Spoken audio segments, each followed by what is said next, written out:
We've all stood here, playing the if-only game. If only my stomach were flatter, or skin smoother, my real life could finally begin.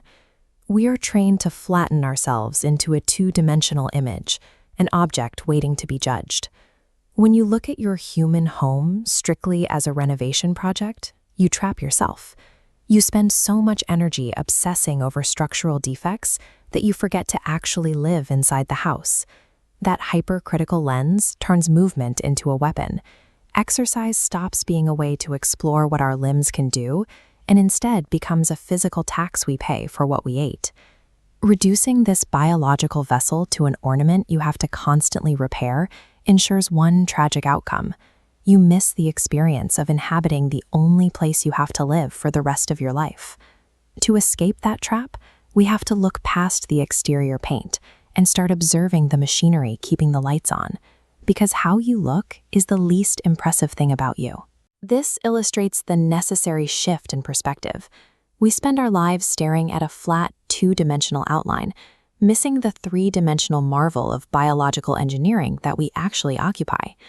What happens to that self-criticism when you stop grading the facade and finally pay attention to the relentless, complex mechanics working beneath the surface?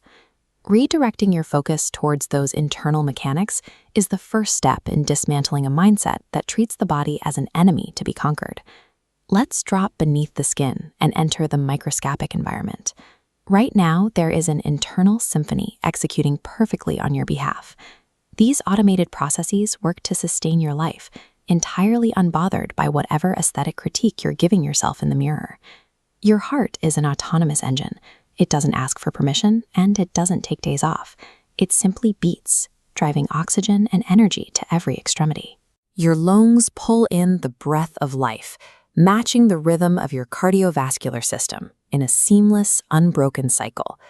Every cell in this system acts with its own internal logic, identifying pathogens, repairing DNA strands, and regulating chemical levels without any instruction from your conscious mind.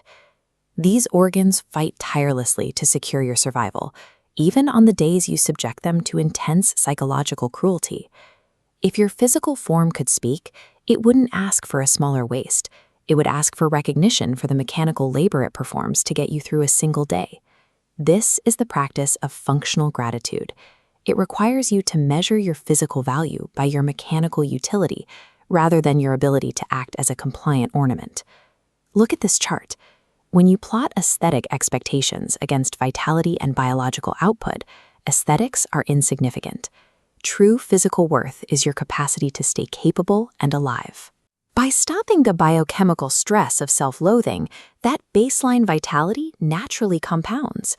When you weigh the sheer volume of this biological labor against the minor detail of a curve or a line, the logical weight of self-loathing begins to shift.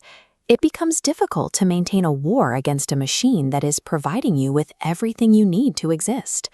Because your internal machinery works so flawlessly on your behalf, punishing it makes no biological sense. Your anatomy was designed to operate in the enjoyment zone. The human machine thrives on pleasure and positive feedback, not pain, restriction, or energetic debt. When you engage in joyful, unself-conscious movement, it acts as a direct, positive reward to your entire nervous system. Moving because it feels good triggers measurable biological returns. It stabilizes your daily mood and improves your sleep architecture at night. Moving your limbs is a celebration of your vitality.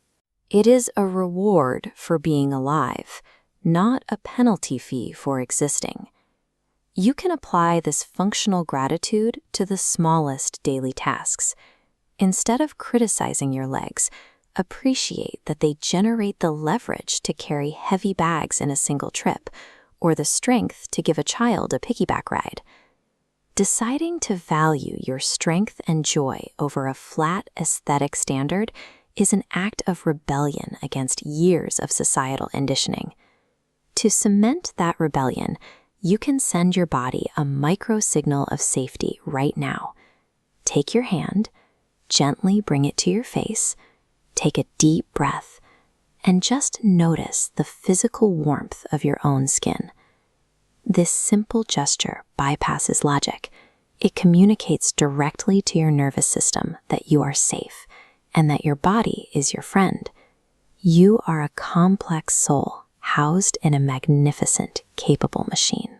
When you prioritize the reality of your function over the image in the mirror, you find that you are already enough, exactly as you are.